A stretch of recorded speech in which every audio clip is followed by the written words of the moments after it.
Hey, this is Deri Llewellyn-Davies, aka the Strategy Man, and we're going to be talking about strategy today, but maybe we're not. So, look, my background is strategy. I've written a best-selling book. I'm a TEDx author. I'm an international speaker. And today on Dov Baron's Leadership and Loyalty Show, we are going to go deep.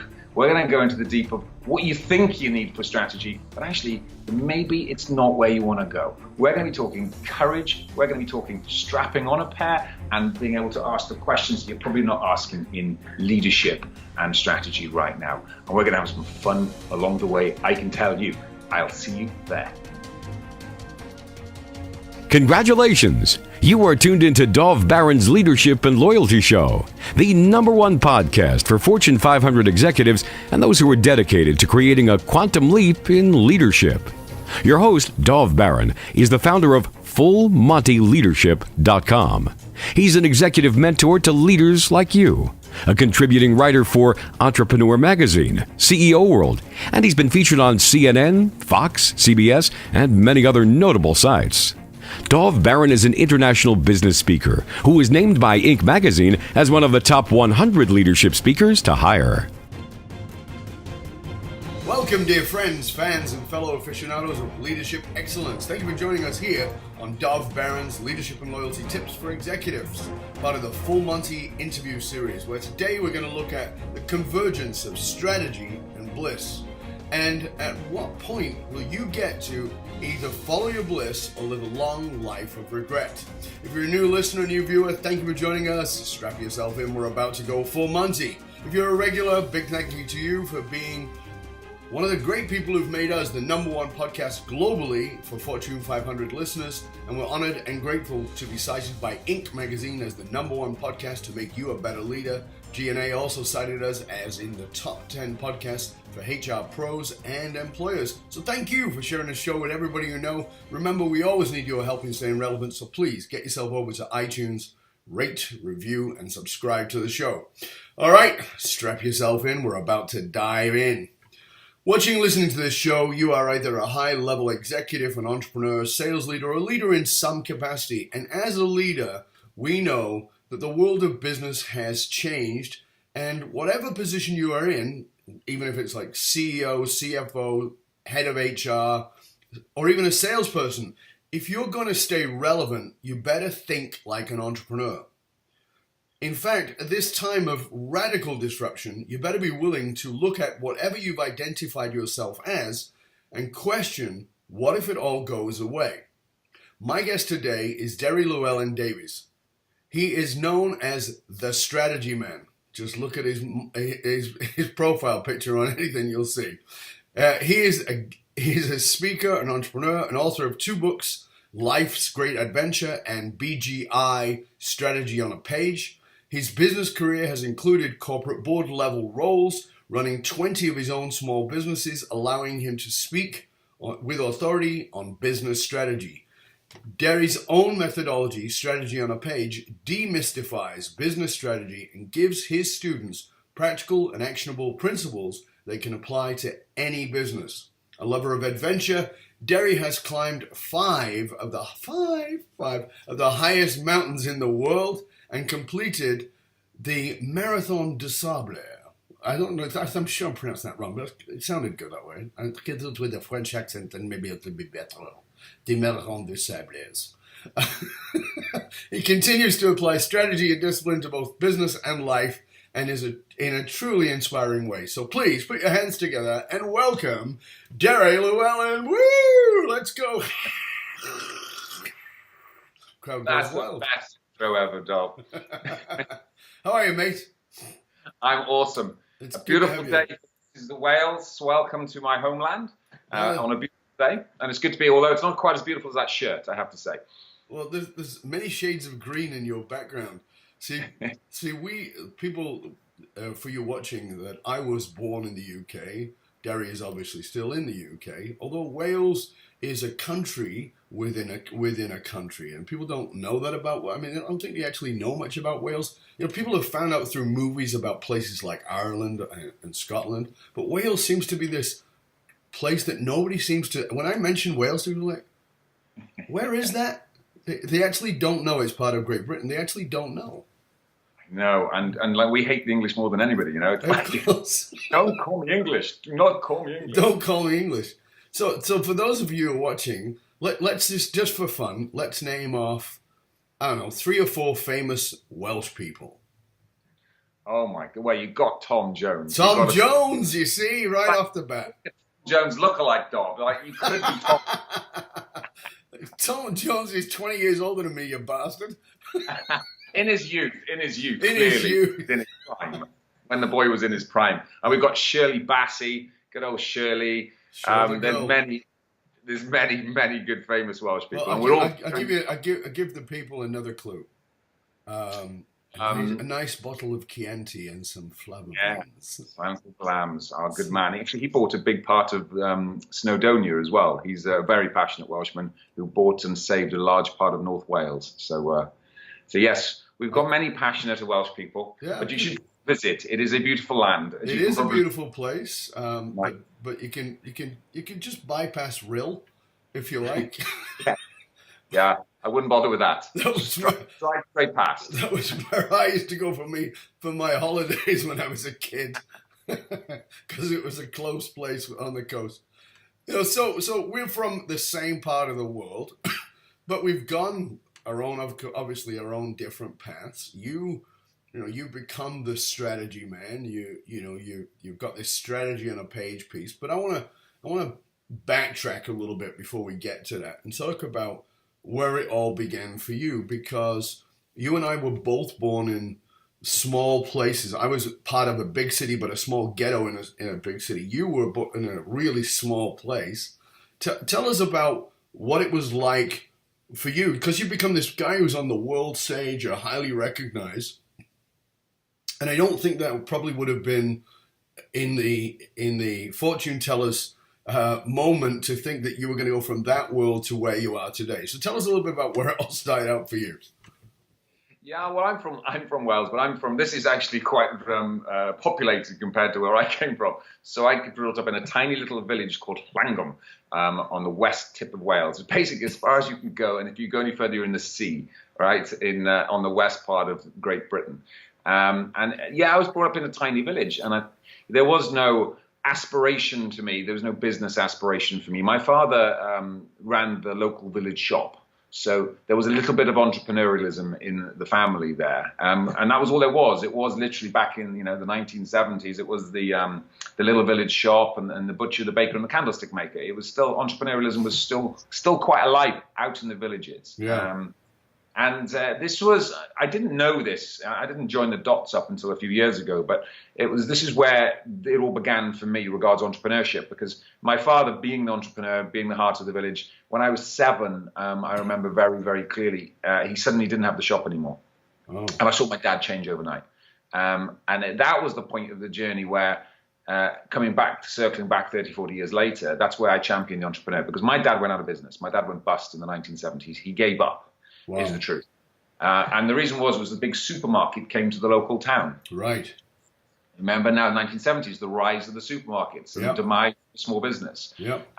Or was it? And that's the question. My father, gave up. He mentally gave up. There was no coaching for him. There was no encouragement for entrepreneurs. There was no podcasts back there. Christ, picked up. I don't even know what they would have done. They're freaked, because they wouldn't have known it. So they never had the help. And my father gave up, and he never came back, by the way. And we'll talk about regret a little bit later. Sure. But I saw that as a boy, and I never understood it. In fact, I was pretty pissed with my dad for a very long time. I thought he gave up. Right. And the truth was, somebody else bought that shop, and somebody else made a great success of it. So was it really the supermarket coming to the local town? But that's the interesting thing about the entrepreneurial path, right? I mean, how is it that, and we see a lot of this now, somebody starts a business, they grow that business and they sell it off and they do fantastic. And that person takes over, it becomes amazing. Some people grow a business, they seem to, running in parallel, working just as hard, and it dies. And they're like, what is that? I mean, is it luck? Is it the big conglomerate like you're just talking about with the supermarket or Asda or is it, Is it the economics of the place? What is it? It seems like, we can go, oh, it's that. We can point at stuff, but ultimately, is it giving up or is it holding on? I mean, I wrote a quote the other day and I said, what I said in that quote was, you believe when there is no evidence, and sometimes that's delusion fueled by denial. Or you believe when there's no evidence, and sometimes that's faith in things not seen yet. The challenge is knowing the difference between the two. Yeah, 100%. Right? So when you think about your dad in the small, the corner shop versus the person who bought it and turned it into something, what is the difference? So here's the question for you. Is it mindset or is it strategy? So I think there's multiple answers to this, but in my father's case, it was mindset. Right. And I spent a lot of my early career thinking that was the answer, right? Because it was like, no, I'm positive. I was delusionally positive in the early days, right? Yeah. If you look at what I did, in the Marathon des Sables, I went out and ran 6 marathons across the Sahara Desert. I was a rugby player previous to that. That was delusional. I did it within an 8. I hadn't even run a marathon, right? It was stupid. So there is a lot of, for me, I believe that it was the mind. Everything was the mind. As I evolved, now remember, his was a small business, and I think mindset is massively relevant down in the small business, as it is in the, by the way. Yeah. As I evolved, I then, became the strategy man more and more, and I was like, oh, actually, it's mindset and strategy. Right.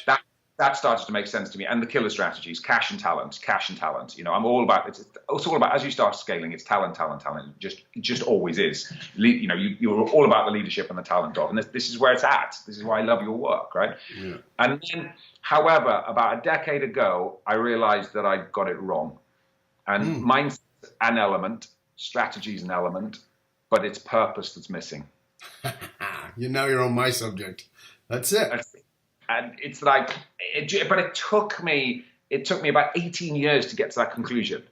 And no one was talking about this back then. I know that you talk about this, I talk about this, a number of us, we're starting to all come to the same conclusions at the same conscious level around about this time, right? But all of us come to the same conclusion after massive experience, right? Because it's not a theory. This isn't a theory. This is like, oh my God, if I look back over the last 20 years now, it's just obvious. And it's actually purpose and being on purpose. I look at it through I've got 5 elements of purpose that I'm looking at all the time. If I'm looking through that lens, the truth about my father wasn't on purpose. And he didn't know it. Mindset was an impact. But if he'd have been on purpose, mindset would, if you're on purpose, even without mindset, will get you through. Yeah. Driven by the power. Yeah, but that's an interesting point, because that's so much of what I speak about, purpose. And I call it the soul of your business, the soul of you as a leader, the soul of you as a business. Like, what's the soul of that? It's even deeper than purpose, because I think that, like, purpose for me, the way I try to avoid using the word, for the same reason I don't use the word values. And the reason is because a lot of it is contrived. So people say, okay, I've got to, we've got to find out what the values of our company are. And so, I've worked with consultants. I mean, of course, I train them too. And they'll say, we're values based. And I go, okay, so tell me a value of yours. And they go, family. And I go, I get it. That's a value, but it's surface. It's installed. Like, what does that mean to you? What's the essence of that? And it's the same thing with purpose, like getting underneath that, because people just it becomes the mission statement with a paint job. It's now the purpose. That ain't not the purpose. I hate mission statements. I've got a passion against them. Yeah, all of us who do purpose hate mission statements. Well, that's it. If you say the word purpose, a lot of people then go, oh yeah, we've got one of them. And they wheel out the mission statement, and you just go, well, what does that even mean? I haven't seen Actually, no, I've seen one mission statement written well, one in my entire career. And those guys had done really deep work. And the only reason the mission statement was reflective was because they'd done a massive amount of deep soul work to get to that point. But for most people fudge it. It's superficial, But this work is deep. And I think that's why it goes wrong, Dov, is because people aren't prepared to do the deep work. There you go, right there. That's the key for me. So So let's pretend we're shifting shoes for a minute. We've got the guy who's listening in as you and I are having a pint in a pub here, and the guy over there is a CEO, and he's going, yeah, this is a really interesting convo. I'm really interested in what these guys are talking about. But this purpose stuff, it seems like it's beyond me. I mean, a lot of people have never had a deep thought in a sense of self-reflection. And they go, I just don't know if I can do that. What would you say to that guy? I say to that guy, you're dead. It's just a question of when. Right. And if you haven't died inside already, all right. And those people asking this question, I think this is it. We are. I love technology, right? I love disruption. I'm a massive fan of disruption and technology. However, technology has gone wild to the point where we've lost ourselves in it, right? We just lost ourselves. We've lost our souls, and we are so busy and we are so distracted that we haven't got the time to actually ask the questions that matter, right? And to that person listening, going, oh, I don't know, or most of them go, oh yeah, I just haven't got the time to do that work. Well, good luck when you die, because you're likely to go out with a shitload of regret. Because without answering those questions, what's the point? And what truly matters at the end of the day? And I think so many people can't answer the questions right now because they're not giving themselves the space all the time, or no one's actually got the balls to stand up and say, that's the question you've got to ask. Because if you don't do that, you're building the wrong business. Yeah. And you're building it quite epically at the moment. But good luck with that, because the sustainability behind that. And also, what if you go under a bus tomorrow? Are you going out knowing that you've done your work, you've brought your soul and call into the world? And if not, then let's go and have the difficult conversations, because these conversations aren't easy, Dov. No, I agree. I'm not saying, because most consultants, they'll come in and have the easy conversation, have the intellectual conversation. We'll talk about the clever stuff, right? Yeah, great. I'm not interested in that. I'm interested in going into the nuts of the business and asking the questions that no one else is prepared to ask. Yeah, I have the same thing. We were working with a family business, that you and I were talking about this off air. We were working with a family business yesterday, that we were brought in to help them to define the purpose of the organization. And this is what happens when you do purpose work. And, we are a month into the work, and I said, time out, we got to stop. And they go, why? And I said, because we can't work any further on purpose. And they go, why? Because here's what purpose is. It's the root. But if everything's poisoning the roots, we got to stop and we got to get rid of the poison. So guess what? Now we got to look at the relationships. Now we got to, because it's family business. So we've got the family dynamics. We got to look at what's driving people. We got to look at the crap that you drag into the business that poisons the purpose. And if we don't do that work, we're never getting to purpose. But, I thought you were going to come in and give us a strategy. That's never what I said. What I said is, I'm coming in with an excavator to dig underneath and find the crap that's actually poisoning the system, so that then we can lay clean, clear foundations. Because if you're going to build anything, you have to build it on a foundation. And to do a foundation, you have to dig a hole. You can't just pour concrete on flat earth. You actually have to dig a hole. We dig that hole, pour the concrete in, and build the structure. But when we dig in, guess what? We're going to find some crap that we don't need there. We got to make sure it's out. Tell us about these 5 elements of purpose, so that the viewer, the listener, can go, all right, maybe I can begin. Yeah, and look, I just tried to, I guess my gift is simplifying the complex, right? Yes. And to get to the essence of things, it's actually quite elegantly simple when you get to it. However, it's hard to get to it. Right. So, and I don't excuse, I say this is simple, but it's not easy. Yeah. As Edgar Casey said, it's simple, it's not easy. Yeah. But that's the work that's got to be done. So when I'm going into a company and you're going into a board and we're having these questions, there's a depth to it, right? There's a complexity to it. However, for all the smaller businesses out there, after all of my work, I've gone, do you know what? There's 5. If you can get these 5 laid down and you ask these questions at a deep level, right? This is where you can go to work. And by the way, I'm going to give your audience access to VIP, and I've got videos just on this for them. It's a gift, right? So they can take the purpose deeper. Fabulous. Lady, right? Because we're going to be talking about it here, but they'll go, oh, but purpose, I've given you a gift on that. Literally, I can take you deep on that work. All the videos are there for you, right? But the 5 elements of these. Now, this came out of my questioning. You've already asked the questions, right? Which is when you go, how come this business over here is really successful and yet the CEO is miserable? Right. How come social enterprise over here, and then got a pot to piss in, but they're delusionally happy. How come this person who inherited it all has ruined it? How come this person from a little working class village in West Wales had nothing and has built it all? What is that all about? Is it luck? Education? Is it money? What is it? There's no clues. I was asking that question for 20 years, and it must be money, must be time, must be inheritance, none of that. Ultimately, it must be luck.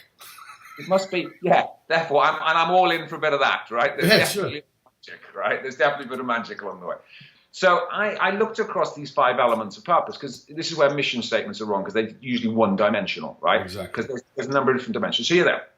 The first thing, which we all talk about, right? This is entrepreneurship 101. This is passion. Yep. We should love what we do. Yep. We should be, but that everyone goes, oh yeah, okay, got that one. Do you really? Do you really? I could go all day long just on that one with the leadership. And what I will probably flush out in most boards is that half the board aren't passionate, really. They've just accidentally got there. And they're doing what they're doing because they're good at it. However, it's not their soul's calling. Absolutely. And just to pause on that one for a minute, when we go in and we examine, well, what's the engagement rate? And often they haven't really measured that. But if they have, I'll say, well, let's just imagine it is where Gallup said it was, which is that the disengagement rate is in the 70%. So you've got less than 30% of your people who are actually engaged. But here's the first question for you. If you're going to talk about passion, here's the first question for you. And they go, what? I go, are you engaged? Oh, yeah, I do a great job, blah, blah. No, I didn't ask you to do a good job. Yeah. Right? That's functionality. Are you passionate about what you? Are you fully engaged? Do you want to screw around on Facebook when you're at work, or do you actually want to, the day flies by because you're so engaged? Because if you're not totally engaged with the work and with the people you lead, they sure as hell aren't engaged. So I think that's a great question for people to start off with, is like, are you actually engaged? Are you passionate? And this is important for people to start. Great first step. What do we go to there? And look, there's multiple levels to this. The number of questions I've had back from CEOs on this, and it's like, for me, I can't believe you're asking that question, right? Which is, yeah, but do we really have to love the company, Deri? I'm like, you're shitting me, really? Do we really have to love the product? Do we have to be passionate about the product? I'm like, in my world, would I want to sell something shit that I have no desire over? And it's these levels of like, oh my God, I just thought I needed to be good at it. I just thought that, if I just did this job, I was propelled down this career because I was good at it. That's not what I'm asking. I'm asking, are you engaged? Are you passionate about this? Are you passionate about the company? Are you passionate about the product? Are you passionate about the people? I was talking, actually, we touched on it earlier when we connected, Dov. I was very blessed that in my early career, I worked with Mars Inc. Mm-hmm. And I have to say, family companies, I think when family companies get it right, it's amazing, right? Absolutely. And I was very blessed. I saw it early in my career, and I thought that was normal. And then I went out into the big wide world, and I realized it so wasn't normal, right? Exactly, yeah. The Mars family had an incredible skill of bringing passionate individuals together. And I mean, and the only reason I left was I was passionate about the company. I was passionate about the culture, and I loved the work I did. I couldn't get passionate about chocolate. Right. And that's the only reason I left. So the product. I just could not geek out over the product. And I mean, those people there they would die for chocolate. Sure. There's a book called The Chocolate Wars, right? These people geek out over it. Yeah. But I had passion at so many levels, but I didn't have it all lined up. And I learned that early on. But I'm like, life is too short, right? We're here. I don't know. We may come back. I'm not taking that risk. I'm all in on this life, right? So why would we do something we're miserable about? And I also believe, I just believe that if we kind of shuffle the board on this world, there's a job for everyone that they can love. Most of us are just in the wrong bloody roles. So, and most of it is only because they haven't asked the questions to themselves, or they haven't been brave enough to ask the questions. That's the key. I don't know if people have the courage. So second element? So the first element is passion. The second element is service and value, which is, what is the service and value we are bringing to the world at a purpose and a soul level? Because now it's interesting. Most people can answer the service question. Yeah. Which is, we bring this. This is the services we bring. Whether it's a product or a service, this is the service we bring. Which is mostly mission statements are bullshitted around that bit. Yeah. That's it. That's the one dimension of mission statements. The question is value. That's the interesting one, and this is where the tumbleweeds start going through the room, which is we need to understand the value, the full value, the full encompassing value of what we're bringing to the world. So much, not just oh yes, well, we are bringing an ROI of 12%. That's part of it, right? And it's important that we get the merit. But really, are we serving the world? Are we making the world a better place? Are we destroying the world around us in what we're doing? Because good luck with that one, right? It's the whole, we are here, we are making a difference in the world. And I think this is, I've been preaching this for a decade, right? But I think it's coming into its own now because of Gen Y. Thank God for Gen Y. Gen Y is coming through. I know about the next generation. So am I. I've got my daughters coming through the ranks. I want to prepare the world for them and the business for them, right? And you go, Gen Y are getting this. And they really are. And they want to be behind something that makes a difference. They want to behind value.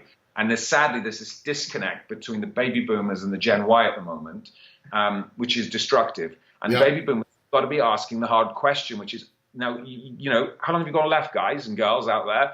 Are you leaving the world a better place? And are we setting up the next generation fully? And what's the true value that we are bringing to the world as an aspect of the work we do? Well, I think to just jump in on that one for a moment, I think that leadership in the world that we lived in, so in people of my age, was that you go in, you do a top job as a leader, but when you go away, place should be a little bit less because it's missing you. And what actual real leadership is, and as we talk about this all the time from the platform, is leadership is actually legacy. In that when I leave, the next leader who comes up should be better than me because I paved the way so well for them. And that's part of the value statement of what it is that I do. Not that I can look and go, fluff my feathers because I was the best and the company's kind of going down the toilet because I'm not there. No, I put it in place. And that, I love what you're saying there about creating that legacy of leadership. Yeah, absolutely. Actually, we come into the strategy later on, right? But none of that, we've got talent strategy, leadership strategy, success, but without these core foundations of we love what we do, we're passionate at multiple levels, and we're bringing really true service value to people, no strategy matters. No. It's just bullshit, Right. And that's most people on this hamster wheel of strategy. They're looking for the next hack. They're looking for the next quick fix. Yes. And it's like, this isn't quick fix, guys. This is depth. Right. And by the way, strategy is so easy if you get this bit right. Right. That's the beauty of it, isn't it? Well, I think that everybody has it the other way around. They either want to skip purpose or they want to do it at the Chalice level, which is a mission statement, and they bury themselves in strategy because it's all head. Deeper and deeper and deeper, and we're working on this strategy, and we're deepening this strategy, and we're going further with strategy, and we're going to rework this strategy. And I'm like, yeah, but you don't give a shit. You don't actually care. You're not passionate. You're not in love. You don't feel like it's like your soul's calling to do the work. Who gives a crap? What does it matter? You've got a new whiz bang thing that you've changed your bottle to purple instead of brown. Whoopee can do. Who's giving a crap? Nobody cares. It's amazing. So we've got passion, we've got service, which value. Yeah, and you can't fix it further down the line. This is the point: is if you don't get it articulated at this level, you can't fix it down the line. It's broken down the line already. It's already yeah. So then the third element is market opportunity. This is a purpose level because we can be passionate as we want and be banging so much service and value into the world, but if there's not a market ready to accept it, we've got the wrong proposition. Now, there's an interesting point. There's a lot of people have gone either too wide or too narrow. What I'm doing here at purpose level is flushing out the hobby businesses in the smallest essence, and also then flushing out the businesses who are going too wide because, you're trying to chase everyone, talk to everyone, you're talking to no one. Right. So a lot of people come to market is, what's your market? All businesses everywhere in the world. It's like, well, good luck trying to talk to them because you can't talk to them all, right? Mm-hmm. And also at a market level, there's so much niching. The Americans are a good one at that one. What do they call niched? I think you call it niche. Yeah, no, not I. They call it niched. Yeah. It's pronounced niche, but hey, who cares? That's fine. And it works, right? And don't get me wrong. I love that strategy when it's got proper thinking behind it. But so many people have niched so far that there's no longer a market there to serve, particularly in the charitable space. I see this in the social enterprise space, where it's not that the business isn't working. It's just like there wasn't a business in the first place because there was no market there for it. Right. And that's particularly it's quite damaging. If you're good at the passion piece, a lot of people are bringing their hobbies and trying to build a business out of it and wonder why it's not working because there was no market there for it. So that's the third one. The fourth piece this is the bit, this is interesting for corporate land, particularly at the moment, is the fourth element of purpose is financial purpose. Now, but in a way that most people are not talking about. So you walk into a corporate, and I say, if I walk into a corporate boardroom, I go, well, what's your financial purpose? Well, that's an easy one to answer, isn't it? Shareholder Make return. Profit. Yeah. Shareholder return, make profit. Return. And I'm like, good luck with that one. That's really motivating the staff. And they're like, because this has been it. Corporates, of course, we're driven by shareholder return, right? I get it.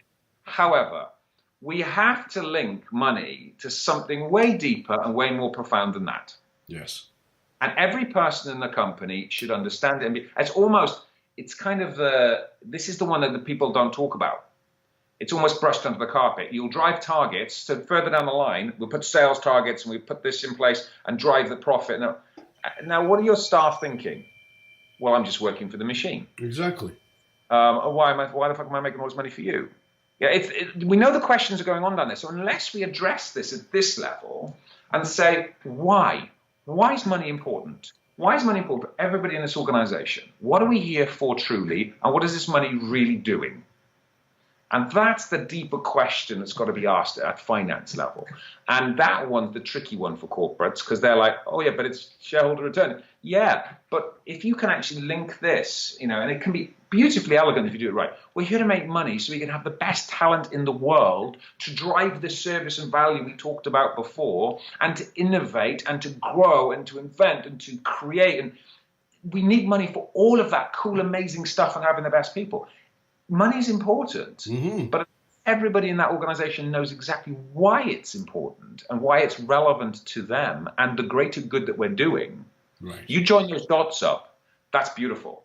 And again, I think when a CEO or a C-suite get together and they have to meet the board, and the board says, well, this is the argument, you've heard it, I'm sure, 1,000 times as have I. And the board says, well, we just didn't get as much profit this year. And I know that with our work, we've seen that. We've gone in, we've done the work, and they go, well, we actually didn't make more money when in the first year we worked with you. In fact, the first 2 years, we kind of least leveled off. And I go, yeah, and how many of your people stayed that would normally have left? And they go, oh, okay, well, look at that. Well, the people stuck. Now what's your third year? Watch what happens. Because everybody now is, because I say, the thing about purpose work is it's magnetic. But when people think about magnetic, they think of this. Something's pulled to you. No. Think about a magnet. One side pulls, attracts, and one side repels. So you're actually flushing out what's not right for you, getting rid of it, and attracting to you the top talent who are incredibly amazing for you. And the people who are staying with it are staying with it because, as you said, the money has a reason. And people, if they don't get that, if it doesn't have meaning, it doesn't matter. You and I know because we've worked with very wealthy individuals. And I've met many of these individuals. I have a document on my site somewhere. I don't know where it is right now, but it's on my site. You can go find it. And it talks about that the suicide rate of the wealthy is far higher than it is of those born in poverty. Far higher. Well, clearly, money's important. But if you think it's not going to make you depressed, if you think it's going to remove that from you, it isn't unless you have meaning. And so when you meet, and I hear this all the time, you know this because you're a traveler as well, go to these countries and meet these incredibly, beautiful, alive, vibrant people who, as we would say, haven't got a pot to piss in. They're poor as all heck, and they're joyous. Well, why? Because their life has meaning. Now, can you have $1 billion in meaning? Absolutely. Absolutely. But I really want to have people get the punch in the head with this about what you're saying about the purpose of the money. It has to be more than look at our stock value over their stock value. It has to be bigger than that. So it's a great point. I think, and I can't remember the reference to this. I have a horrible feeling it was Hillary Clinton, and I could be corrected on this one. But I think it was Hillary. Somebody posed a question to the top 100 corporates in America. And the question was along the lines of, if you knew for certain you could make a move in your business right now and make some investment in your business and it would not impact anything for 5 years, but in 5 years' time, you would see an increase in your shareholder return and everything else, and doing good for the planet and everything would be better, would you make that decision knowing that your current share price would drop by 1 point? And all of the CEOs, bar none, said they wouldn't make the decision. Because and that is short-termism, and that's exactly what you're talking about, Dov, which exactly. Is we're driven by the machine, and the machine says, if a point drops now, oh shit, we're bad, right? We have got our wealth, we've got our whole identity, and the CEO, C-suite have got their identity wrapped up in that share price, in that wealth, in that profit statement, and everything else. And don't get me wrong, I'm all about the numbers, all right? Sure. But not at the sake of a legacy and a purpose and the big value of the company and the talent pool coming through. And if we can join these things up, and this is Gen Y. Why the turning over, right? I think it's every 2.1 years Gen Y will leave, right? Yeah. So the average millennial. So when I entered the workforce, I'm in my late 50s. So I entered the workforce. When I was asked, "What do you want to do?" That was a 20 to 40 year question as a career. For millennials, that's a 4-year question, not 44. It's 10 times less. And millennials, on average, are leaving jobs every 1.2 to 2 years. They're walking away. They're just walking away. And here's the deal. It costs you 1.5 to 2 times their annual salary to train them, which means if they leave you before 1.5 to 2 years, there is no ROI. So you better understand that, as Shane Green said recently on this show, there was a talent war, and talent won. And you better get that. They won. They have all the power. So if you're not taking care of them and you don't run your business based on understanding that they have the power, you are going out of business, because millennials want meaningful work. And you better be willing to provide meaningful work. And it's exactly what you're saying here. And see, everyone's trying to fix it down in strategy, right? They're trying to fix it down, stick foosball tables in the corridor, right? And put these fluffy cushion things in and give them some coffee. They're trying to fix it down there, or they're looking at the Googles and the Facebooks and everything else, and they go, "Oh, if we do that, that'll fix it." No. What the best companies have got, they got the purpose right, they got the depth right. They're looking and they're replicating the wrong thing. Yeah, exactly. And that's one of the things that people forget is actually, because we do a lot of this, because again, it's tied to purpose and leading millennials, etc., which is our work, is that you look at a company like Amazon, which is crazy successful at a financial level, but look at how long they keep their people. Like if I'm a 22-year-old and I want something phenomenal on my resume, I want to go work at Amazon. I want to go to work at Google. I do. But guess what? They can't keep their people longer than a year. So the foosball table and the table tennis and the lounge and the fact that they bring those funky beers on a Friday afternoon isn't it. That's a strategy you think is going to work. But if I'm simply part of a bigger machine that now has foosball, it's good for my resume, but I ain't sticking around. And what do we know? That millennial talent will walk away into a lower paying job in a place where they have more freedom, where they can show up wearing what they want, and more importantly, it is driven by purpose and meaningful work. They'll walk away every time. And people are like, "Oh, but I've got to do what Google's done. We've got to paint the rooms multiple colors and give everybody craft beers on Friday." Oh my God, you're so missing the boat. And you know, the good news is, this bit we're talking about, it's free. Exactly.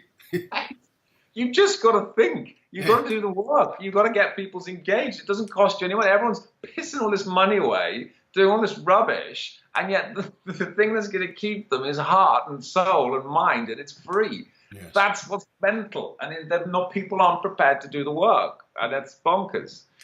So, but you've already jumped in, right? You've already nailed it for part 5, right? You're ahead of me, Dov. I'm sorry, mate. The 5th part is lifestyle. Which is, if a lot of people, if you even do the work in business, what they miss, the final piece for me is, if we think that business and life aren't intertwined, we've kind of missed the point. And the sad thing, this was the final piece that I added to the puzzle, because I thought I was done in the top four, right? Right. So I was building all my businesses out of the top four. I was constantly looking at every business opportunity I had, right? Am I passionate? If I'm not passionate about the certain piece of it, who am I bringing in who does have the passion? What's the service? What's the value? What's the market opportunity? What's the financial purpose at deep level? What's enough? I was constantly asking these questions, and great. And then I realized, after I burnt out twice, it's like, shit, there's something missing here. I'm obviously, I'm not as clever as I thought I was. And I realized if you get the top four right, you're likely to kill yourself in the process if you don't balance it out with lifestyle. And this is where I start to see the train wreck. How come all these divorces were going on at a high level, right? It's just a train wreck of divorces, a train wreck of health. I actually had the health piece quite handled because of my adventures. But I was looking across this, and I've come out of a divorce myself, right? Hands up. Yeah. And you just go, just looking back in hindsight, you go, so we got all the business purpose, right? Just missed the life bit at the same time. And this is where you've got to connect the dots. Now, and this is for the whole people. You have to, and this is where, I came out of management consulting world and stuff, Doc. That is like smash it for 80 hours a week. And in 10 years, you'll be a partner, right? Right. Good luck with that. Gen Y are just giving the big middle finger to that world right now, Absolutely. Right? I'm talking on the stages to the accountancy profession, the legal professional. The business models are broken. Yes. They're looking up the ranks going, yes, one day, son, you can be like me. One day, daughter, you can be like me. It's like they're looking up going, I don't want to be like you. You've wrecked your life. Why would I want to that, right? So we've got to build lifestyle in and what that means to the business. What is it are we bringing in? And we don't need to do all this foosball crap and everything else. What we've got to do is be respectful and understand they have lives and help them live those and help them enhance those and inspire them in work and beyond work. We start to integrate those 5 elements. And that, I believe, is the first step on the deep questions that we should be asking businesses. Then we can move into strategy. Yeah, see, and so, you're the strategy man, and we've been speaking for 40 minutes, and we've barely even mentioned strategy. And I think that this is a key that so many people in business just don't get. They just don't understand that strategy, is it important? It's vitally important. But again, if you don't dig the ground, if you don't pour the foundation, you're building a straw house and it's going to fall down. And I think it's really awesome. I want to tell you this, Deri, that I think it's really awesome that as the strategy guy, we've not even gone to strategy. And I think it's part of, I use it as a cheeky expression, right, is that the strategy man's a bit of fun. And yeah, do you know what? I'm all about strategy. I spent the first decade of my career on strategy, but I also recognized after a decade of my career on strategy and being focused on that world, I realized it was broken. Yeah. And I love it. I geek out on nothing more than doing the mental work and the disruption work and the clever work. I love that stuff. I love strategy. It's sexy. The stuff you do, Dov, around leadership and the work you do with leaders and culture. Like, oh my God, that's the best work in the world, right? But if we don't connect it back at this deep level, it's just can go wrong. Exactly. And it does. I've got enough track record and history to see it. And do you know what? 20 years ago, it didn't matter so much because you could get away with it. And you could get away with a half-assed strategy for quite a long time, actually. Didn't leave because of the cultural thing. You could stick them in their cubicles and everyone would be fine. You could just churn out the same shit because, the disruption was happening slowly. Now, you don't get this right, you're done. And I mean fast. Speed, talk about the speed of strategy a lot. God, you know what this is. The speed of strategy is there, and that will freak you out, right? Because strategy is just constantly moving. However, in that constantly moving, fast-paced world, we need some stability. Yes. We need a rock to hang ourselves off. Otherwise, we'd be freaking out on a hamster wheel, right? That rock is purpose. Yes. That rock is the depth of culture. That's what that rock is. That doesn't move. And a great mentor of mine, private equity guy, really high-end financier, he says this really well. He said, everyone's wrapped up about strategy and IP. He said, you'll copy IP in 7 days. You'll copy an entire business model in 7 months. But it'll take you 7 years to copy culture. And that's amen to that. And that everyone's busy on the hamster wheel doing all the other shit. It's the culture that's your rock. It's the leadership that's your rock. It's the purpose that's your rock. And no one copy that stuff. No. Because you can't even see it. It's ethereal. It's that depth of the organization. That's where the competitive advantage lies these days. And no one's prepared to do the deep work on it. And that's what's mental. So yeah, you and I bump against the same thing, which is your words were nobody's willing to do the work on it. So how do you get them to see? Because, their answer is, and this is probably even better than I do, which is, yeah, this is a great idea, Deri. This is a great idea, Dolph, but it's an idea. I mean, the bottom line is, listen, we're $100 million, we're a $500 million, we're a $4 billion company. Clearly what we're doing works. So this is a nice idea, but hey, we're going to just keep going with what we're doing because it works. What do you say to that? Good luck. I'll speak to you in 5 years' time. And just tell you what, just take a big look across all the staff that you've got right now and what's going on. List their names in alphabetical order. And then when we come back, have a coffee in 5 years' time, let's tick them off the list and see how many you've got left. Right. Let's just see in 5 years. In fact, should we put a date in the diary right now? Right. Because I can tell you in 5 years' time, you've got a problem and you're just building it up, right? It's maths. The thing is, this has been historically soft, right? It's sat in the soft camp. Yeah. There is so much empirical evidence now. You're quoting all the stats, Dov, right? Yeah. The why is just turning around year after year. It's a bad hire costs 30 times salary, right? We've got all the evidence to back it up. Just most people are like, no, not listening to the evidence, right? So we can back this up. You want the numbers? I'll give you the numbers, guys and girls out there. We got all the numbers. Yeah. It's the question of whether you've got the balls and the courage to strap up, because this is not just follow the machine, Deri. That's the easy way. Good luck with that. And also, coming back to my primary message, right, which is live a life of no regret.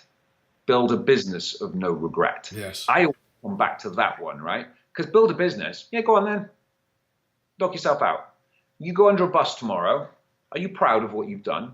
Can you really, really say, yeah, do you know, I did it all. I am proud of my people. Look at this. I am so proud of what I've built. Can you honestly say that? And if you can't, then you've got to strap on and be courageous and start to build the right thing. This is courage. People, we're in a courageous world right now, and we need courageous leaders. And yet most people they're just following the old school method. And we need courageous leaders, courageous, conscious leaders, not ego-based. There you go. So it's interesting because, there's obviously a ton of fear out there, whether we're talking political, ideological, but even at a simple level of disruption, there's a ton of fear out there. And so people say, people want to strap down at those times and sort of roll into work themselves. And we need actually leadership that is the reverse of that. We need leadership that is courageous. And I speak a lot about conscious, courageous leadership. And you obviously do too. And I don't think people get it, what it really means, because conscious and courageous are actually internal processes. They're not external processes. They're internal processes first. Of course, they have an external expression, but first. Am I willing to look at what I'm doing that might not be working in 5 years? And I don't mean strategy, but I mean who I am as a leader and how I lead and who I am as a human being. Am I willing to be courageous with myself? Like, one of my questions in the purpose work that we do is, what's the one short line you wanted to say on your gravestone? Yeah. Now create a parallel universe. And in the parallel universe, they put something on your gravestone that you would hate to have on there. What is that? Yes. Right? Now you have to be really ballsy and ask yourself, which one's more likely? Now you're going to tell me the first one. Of course you are. I get that. You're not going to say the second one. But I always say to people, you can tell me that, and that's okay. But here's what I want you to know. You're going to know the truth. When you lie down in bed tonight and it's all quiet, you're going to begin to be thinking about that second gravestone. And I know what mine is, And I say to people say, well, why do we do that? It's so negative. No. I want you to know something about human beings. We're motivated by pain and pleasure, away from and towards. Okay? So they go, yeah. And I go, you're not motivated by one, you're motivated by both. So I know what the one is on my gravestone, and I'll tell you what it is right now. And I'll use the expletive, and for those listening who are offended by expletives, I apologize in advance. But I need the expletive for me. It motivates me. And the second one, the one that I don't want on there, the one I'm afraid of, it says, Dove was a fucking coward. I can't live with that. I cannot live with that. And it needs to be, that statement needs to be that strong that you go, I can't live with that. So on a day when I want to hunker into a ball and I want to go onto some strategy rather than actually do the truth, I go, I can't live with that on my gravestone. And that's what you're asking people to do with their businesses. And I freaking love that. I think it's amazing. This is the work. Me and you, I am, and this doesn't come easy for me, right? And I don't say this easy. A lot of people look at me in Everest and everything else. I am prepared to die to live. Right. Right? And I mean that. I'm on Everest, for Christ's sake. There's 220 dead bodies on Everest. I was prepared to die to live fully. And I will put it all down. I will put it all down on the stage. I'll put it all down on business because I am living. Because the other alternative to that, right? Me and you look at things, and I love you, mate. We look at things in such the same way. My daughter asked me a question. She'd read my book recently, my first book on Life's Great Adventure, and she knows that I've done all the mountains and everything. She's 9 now. She's asking some very good questions. She said, Daddy, are you scared of anything? And I just said, and she just caught me off guard. She caught me off guard at the dinner table. And I went, yeah, I am. She went, what are you scared of then, Daddy? And I went, I'm scared of living a life of mediocrity. That's what I'm scared of. I'm scared of not having a go. I'm scared of going out going, I wish I'd have done that. Right. And then I had to explain what mediocrity was because she's a 9-year-old. But it's that's what I'm instilling in my children, right? Which now, is this the easy life? No. I don't pretend it's easy. I am constantly facing challenges. I am constantly pushing the boundary. I've looked death in the eye 3 times on my adventures, right? That's a little bit stupid, I know, but I don't care. I was living, man. I'm living full out. I'm living full out in business and in life. And that's correct. That's what courageous is. Courageous isn't I'm courageous. Courageous is living. If you're courageous, Doc, the message you're bringing to the world, the way you go into the boardrooms, the way you're prepared to ask the questions no one else is prepared to ask. That's courageous. And it's also courageous for those leaders listening. You're courageous if you're prepared to step up and get those questions asked to you. That takes courage. And I think that it's great, thank you for saying that, because I think that one of the pieces around courage that people forget is being courageous enough to say, I don't know. Like, I think the 3 killer words are, I know that. Because my answer to that is, and I know I've done it, don't get me wrong, I've done it too, but as soon as you say, I know that, you've shut down, you've stopped listening. And to say, I know that. So curiosity and courage to me go side by side. They're hand in hand. They're paternal twins. It's like you've got to have that courage and curiosity together. And that the great leaders understand that. Which means when I start working with a company, I go, listen, I want you to understand my job is not to make you comfortable. You've already done a great job of that. So you didn't bring me in to make you comfortable. I'm going to ask you to look at stuff that is going to make you incredibly uncomfortable. But if you think about anything, and the analogy I give all the time is birth. I can't think of anything more uncomfortable than birth. And I'm a bloke, and I'm not even a woman. Like, it's incredible. I can't imagine anything more uncomfortable. You think about it, a woman is literally tortured for hours in order to give birth to something that she falls in love with. My God, that's insane. But it is that massive discomfort that brings the most beautiful thing that she will ever know into the world. This is what we have to do with our businesses. It's not just the birth of the finances and all the other stuff. It's the birth of me being courageous enough to let go of the placenta of my old ideas and birth something new. And you need a midwife. That's what I do. I'm the midwife. I bring that forward. That's what you do. You're the midwife to bring forward this this new being, this new form that can only exist in this generation. It could not exist in the last one, and it won't be good enough for the next one. So you better be ready to move. Yeah. Amen. Yeah. Tell us, what's the most practical thing a C-suite leader or even an entrepreneur could do with what it is you're talking about here? And by the way, we're almost out of time, and I'm like, oh my God, we got so much more to go. I'm having you back for part 2, mates. I don't have people back for part 2. You're coming back for part 2. So look, purpose.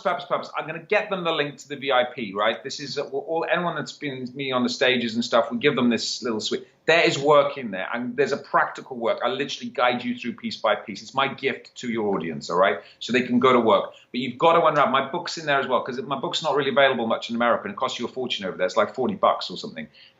So the ebook's in there as well, and it starts to guide you into that chapter. So the practicality is, look at those 5 elements of purpose now, right? Look at those 5 elements and go and start to do the work. Now, you need to get somebody like Dov in to do the work deeply. Can you start the questioning? Yes, but it's almost impossible to be objective on yourself. I have to have my mentors working on it. So you guys and girls over there in America, get in the pros, get in Dov, get in Dov's team or whatever, because you've got to have an external perspective in. But I would say start to do the work, but be prepared to be courageous. That's it. If you're prepared to be courageous and you're prepared to take it because it's deep work, that's the work that's got to be done. That's the work that's got to be done for more. When I believe that we have to, if we're going to be great leaders, and we're going to have courage, as we've just talked about, but that means that we are going to have to continually grow. What is a problem or a challenge that you're currently working on in your own business? Oh boy, it's consistent. This is the thing, because I'm pushing boundaries all the time. Tell me when I haven't got a problem or a challenge. Right now, we were talking just before the show. Right now, I've been in merger conversations. I'm merging my company with a much larger professional services company over here. It's been going on for 5 months. I should know better, but guess what? It's never done till it's done, and the lawyers got involved. So this is something I teach all the time, and thankfully I'm practicing what I preach right now is, when you're doing a large deal, a lot of people from the bigger companies will resonate with it. If you're doing a merger, you're doing an acquisition, you're doing an international rollout, you're doing whatever this big thing is, you wait for the new client. You have to continue business as usual whilst you're doing the secondary. Yeah. That's bloody hard. Yes. Now, right now, I'm running I'm running 2 parallel strategies, right? Yeah. So there's 2 parallel strategies, which is, because guess what? It might not. Now, this is like done. We're shaking hands. It's all there. But it might not, because I've seen so many, it just falls over in the last minute. And that can just, because the attention span has been directed to the new thing for so long, and you get sucked in for so long. I've seen so many people trash the core business that's behind it all. Exactly. It's been a distraction. Wow. So right now, I'm running parallel, which is a real challenge right now. Fingers crossed, 10 days, we'll flip it over. But if it's not, I don't care. And that's the thing, is if you're totally reliant on one thing, you've just abdicated your responsibility. That's why loads of people get screwed on the last deal. And to add to that, by the way, why are we doing the merger? Because the company that we're merging with came on one of my masteries, my mastery events, and they did purpose at a deeper level with me. And I hid mine. I'm like, I'm not showing you mine. And once they'd done the deep work of purpose, I showed them mine, and we went like that, and our purposes were fully aligned. Beautiful. I will merge with that every day of the week. And yet most people want to do mergers and acquisitions. Yeah, the numbers stack up. It looks like strategically a good fit. Well, good luck with that. If the culture's on the good fit and you're not on fit on the purpose level, that's why most of them go to shit. And no one's telling you that. It's out there right now. Yeah. This is amazing stuff. I'm going to ask you, what is the one question? Because you're very well known. You speak all over the world. You're on interviews, all the rest of it. What's the one question no one asks you that you wish they would? Oh God, I don't know. I think. Do you know what? I think it's about. It's what we kind of alluded to it earlier. I mean, it's what you're scared of. No one asks me that. I did my TEDx was F*** the fear, right? I don't swear, don't worry. It's quite a good spin, although that kind of blew TED up a bit, I think. So it's F*** the fear. It's not real anyway. And the reason I led with fear is a lot of people look at me and what I've done and in the mountains and on the deserts and everything else, and think I'm fearless. Mm-hmm. And it's not true. No. I've got fear running through me all the time. And it can, by the way, and the more I'm pushing it and the more I'm courageous and the more I'm pushing the boundaries, the more fear is like my friend, fear is my consistent companion. I've just learned to befriend it. Right. And I just learned to go with it. Yeah. And I think this is the myth. It's like, oh no, if I'm scared, there's something wrong. No, if you're scared, there's something right. Yeah, exactly. It means you're doing something that you haven't done before, and it's amazing. Absolutely. Deri, this has been amazing. It's been fabulous having you here. Please tell our viewers, our listeners, where they can find out more about you, about potentially hiring you and your organization to work with them, or about your books or whatever it is. Tell us where they can go. So just go to The Strategy Man, www.thestrategyman.com. That's kind of all my personal profile and stuff. BGI strategy, that's all changing at the moment, but that's where most of the work is. What we'll do is we'll send you a link. It's a private link, so you're not going to find it online for the Business Growth VIP. We'll get that link to your audience, Dov. And in there's a whole set of videos describing strategy, and we'll have the purpose stuff in there, the books there for you to download, PDFs, etc. So we've got a nice little full value bundle for your audience. So they will need to go to thestrategyman.com to get that? No, I'm going to have to send that into you. I've sent that to your lovely lady. I don't know how you get that link somewhere or wherever, because it's a private invitation into our platform. Okay. So we'll get that. Okay, so that means for you, dear viewer, dear listener, you'll actually have to contact us. You can contact us through fullmontyleadership.com, and we'll make sure that you get that link. If you reach out to us, we'll make sure you get that link. Deri, it's been awesome having you here, mate. I really have had a ball having you on. As I said, I think we definitely got to have you back, and we got to do this again, because you and I can clearly go a lot further with this and really engage these people, because this has been a great show. I want to thank you for joining us. I hope you'll stay with us right to the very end. And I want to thank you, dear listener, dear viewer, for tuning in and being part of the show. And let's give it up for Deri.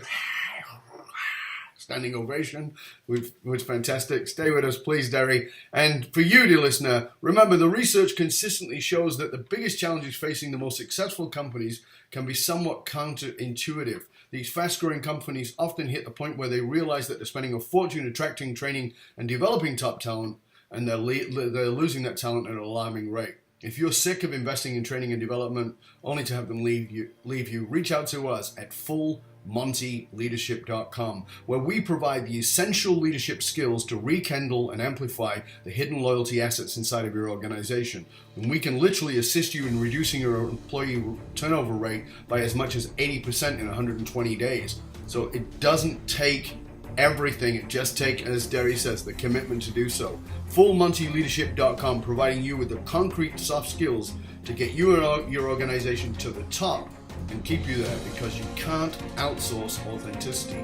And remember, you can also get your matrix, which is your self-assessment test for your authentic leadership. Go to matrix.fullmontyleadership.com and you can get that authentic leadership matrix self-assessment tool for it's $197. You get it absolutely free for being one of our listeners, one of our viewers. Again, matrix.fullmontyleadership.com. I want to thank you for joining us here on the show. It's been great having you here. I want to thank our guest, Deri Llewellyn. Again, thank you, sir. You did an amazing job. It was wonderful, wonderful, wonderful to have you here.